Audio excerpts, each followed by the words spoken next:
morning. This is Leila Rao, and I'm here with Nicole Belilos, who is my guest today for the LIA100 program.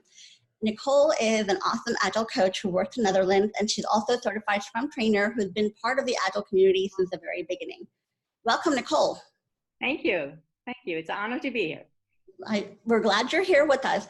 So given that you've been part of the Agile movement since the beginning, I really want to ask you about your journey. How did you get involved with Agile, and what has it been like for the past 20 years for you? Okay. So I've been part of it since, let's say, the beginning in the Netherlands. I didn't write the manifesto. But yeah, I have a background, in fact, in mathematics and computer science. And I started as a programmer in the waterfall world, C programming, even, so I started as a programmer, and only in 2004, I was working at Philips, and that was one of the very first companies in the Netherlands to do something very bizarre called Scrum. And really the first. Our manager had been to the States and had discovered Scrum and Agile. And since it was Philips research, we thought, this is it. This fits what we need. And everybody thought he was crazy.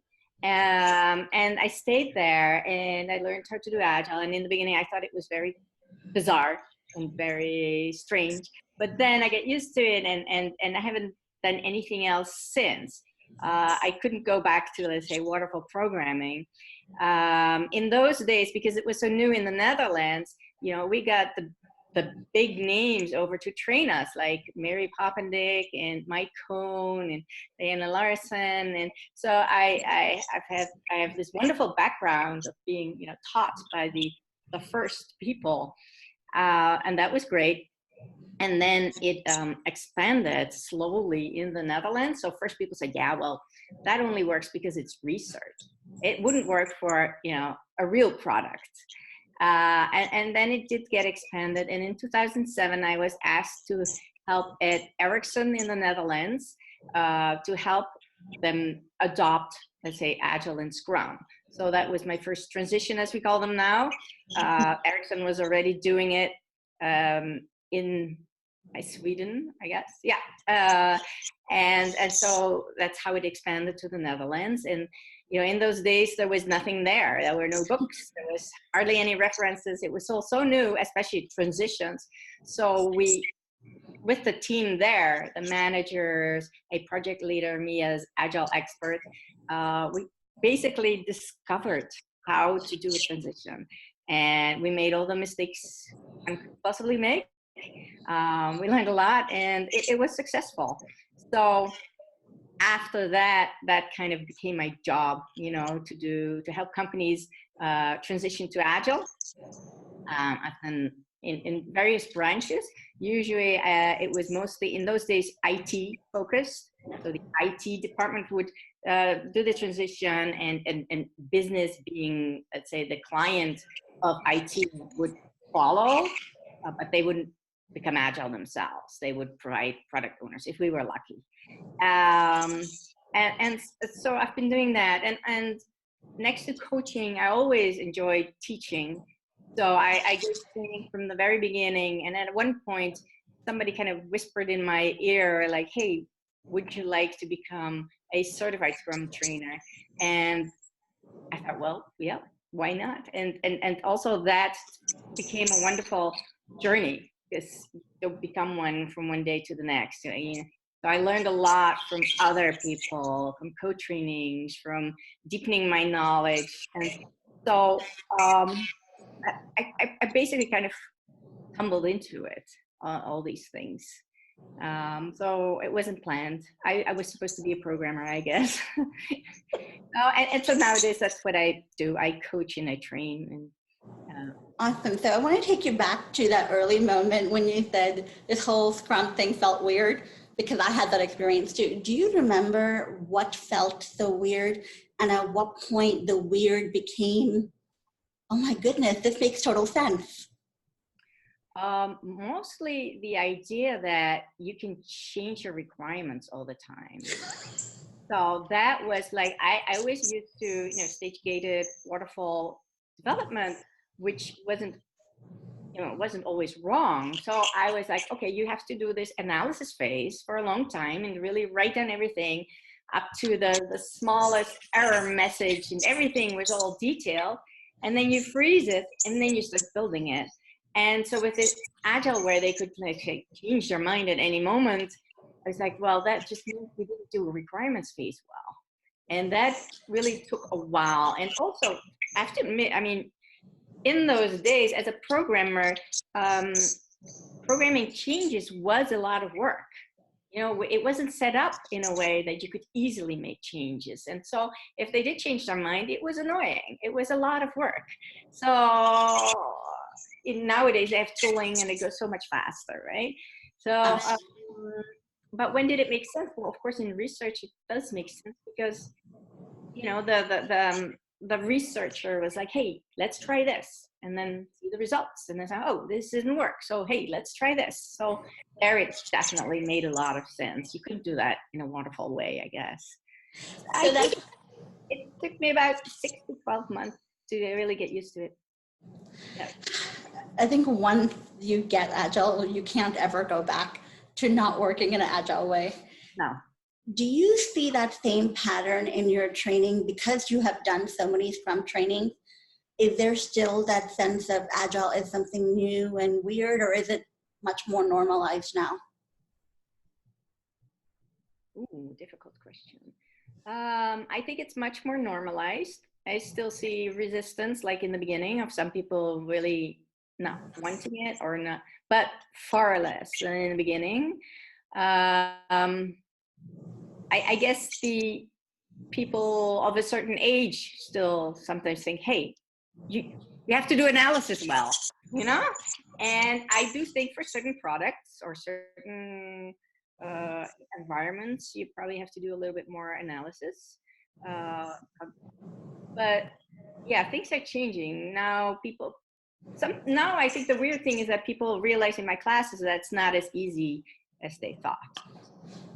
So there's a more realistic sense of both that Agile works and that it's not easy to do. Well, I guess I teach them that it's not easy to do.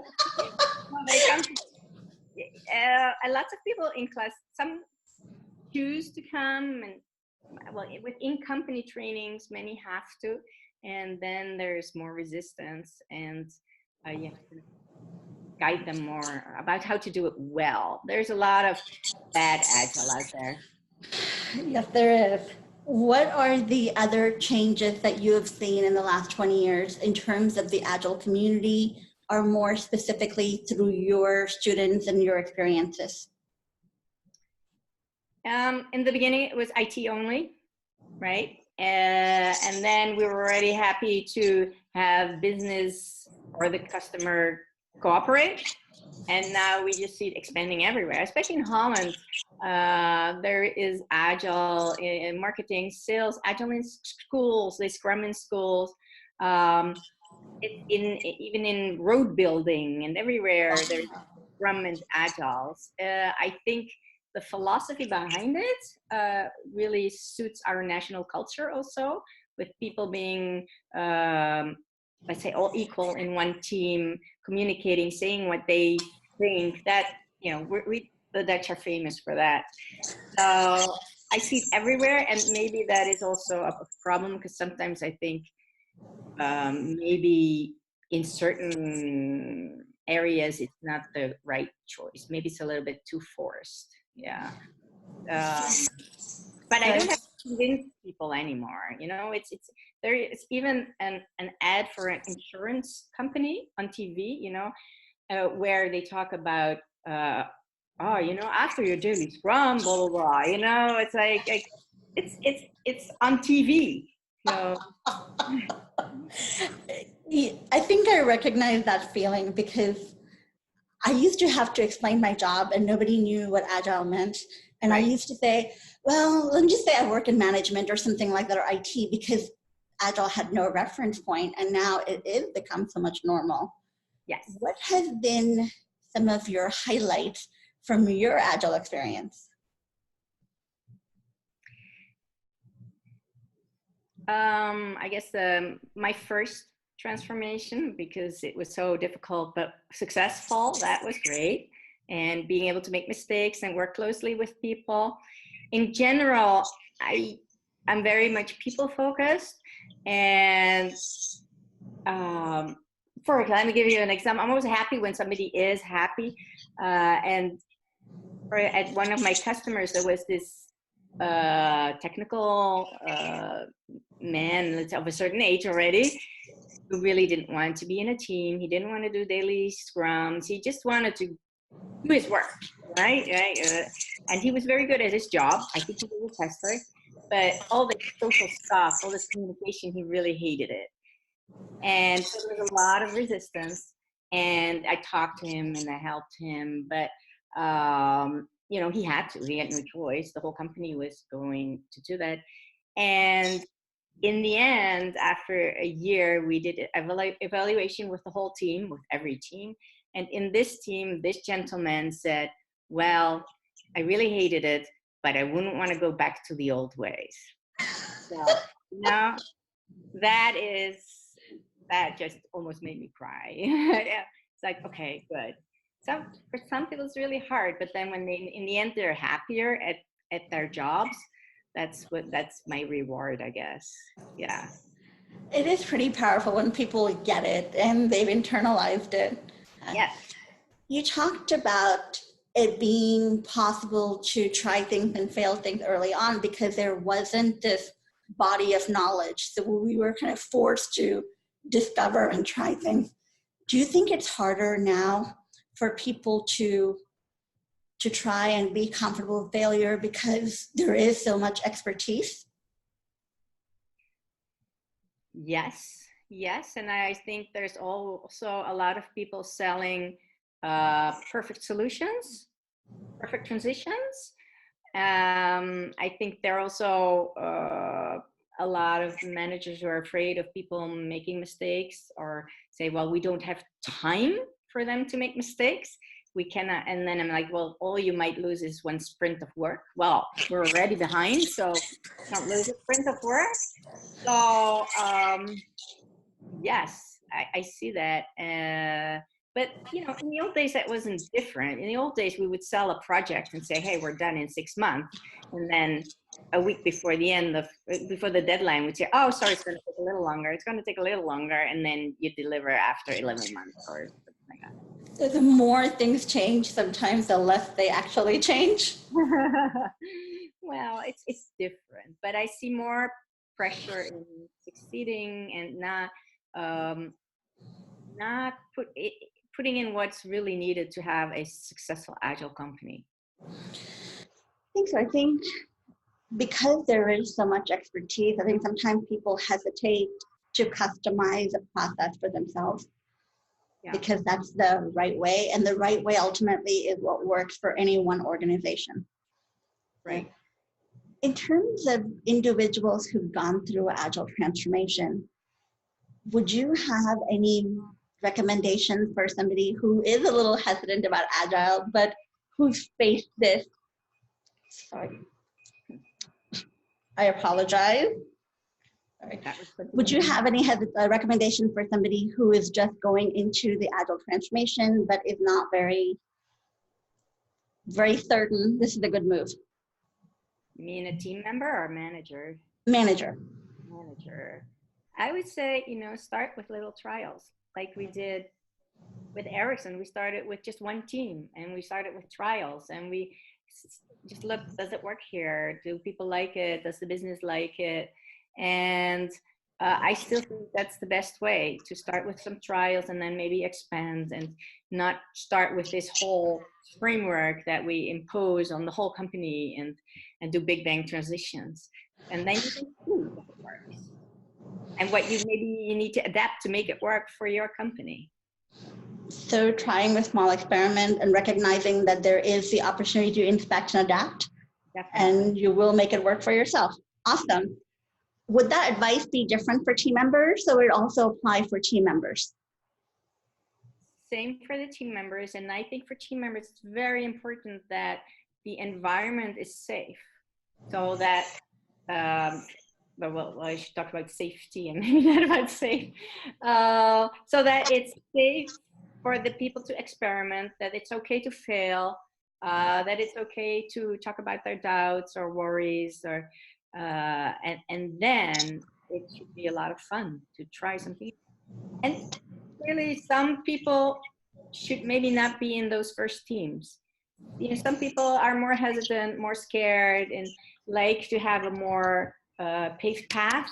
So maybe, and some are more daring and adventurous and like, yeah, let's do something new. So maybe you should have those in the first experiments, because experiments are gonna fail and there's gonna be hard times.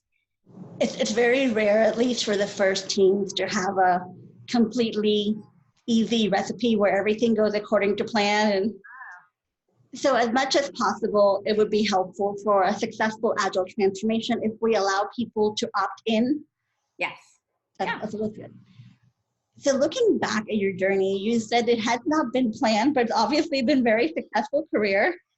Looking back, what would you say were a pivotal point where you said, okay, this is me and this is not what I planned, but this is the right way for me?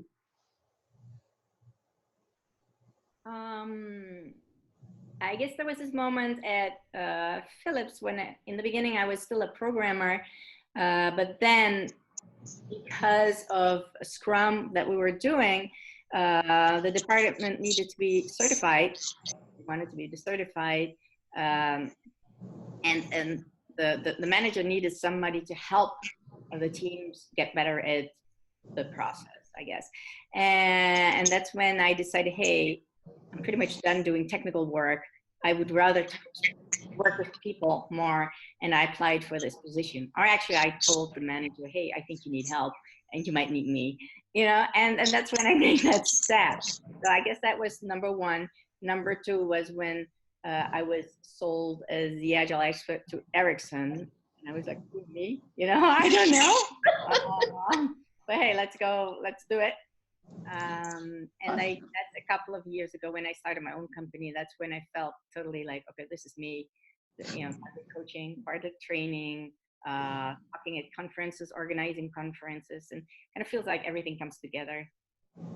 Wonderful. So based on your experience, what advice would you give to somebody who's just starting their career and thinking, okay, well, I have this thing I'm supposed to be now, but I don't know what's next?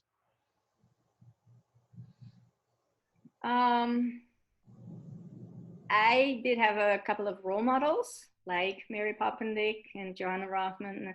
And so though that is helpful, I guess. Get out there, meet people, see things. And maybe I start to sound like an old lady, but when I look at my children who are graduating now from college, and they expect to have the perfect job right away. And to be, you know, to cover everything that they can do and to be totally fulfilling. And I'm like, it doesn't work that way. You start somewhere and then you kind of go like that and you end up somewhere else. And of course it doesn't happen by itself. You have to put in effort, but it's not the perfect job from the beginning. You have to create your perfect job. I think that's an incredibly powerful piece of advice for anyone, that you do have to create the life and the job that is optimal for you at that point in your career. And that will change quite possibly. Exactly. Yes. Yes. Yeah. And you just have to start somewhere and then expect into that, in fact. So pretty much if you're going to work in Agile, expect to apply Agile principles to your life and career as much as to your job. Yeah, definitely. Definitely. I mean, you don't know what's going to happen with like private life, family, kids. You don't know.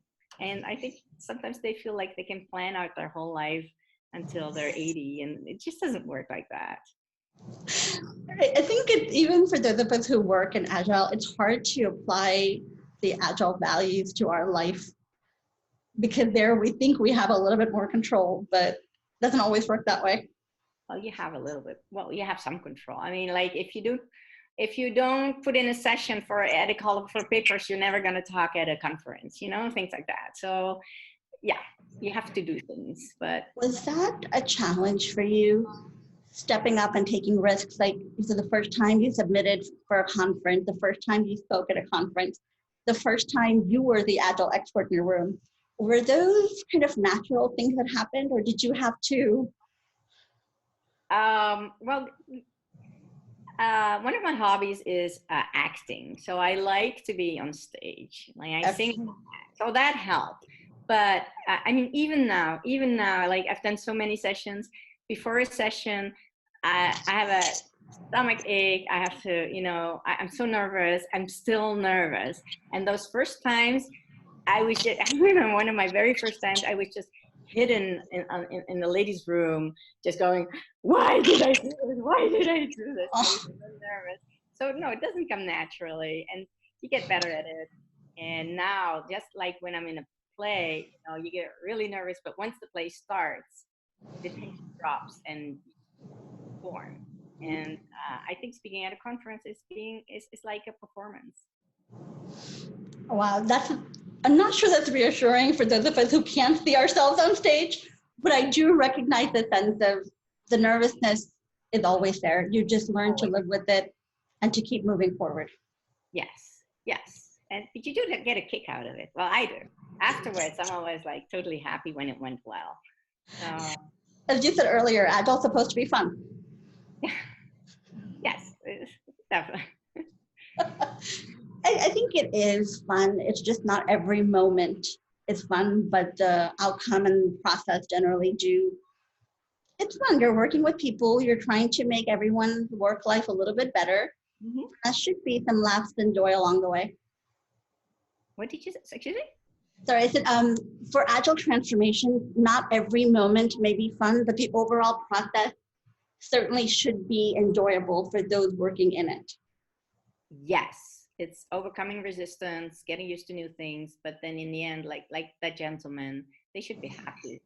And sometimes it's too much a cost reduction thing, and that's the part what I hate, because then we first do the trainings and the teams, the transformation, and then they start firing people, and that makes me very unhappy.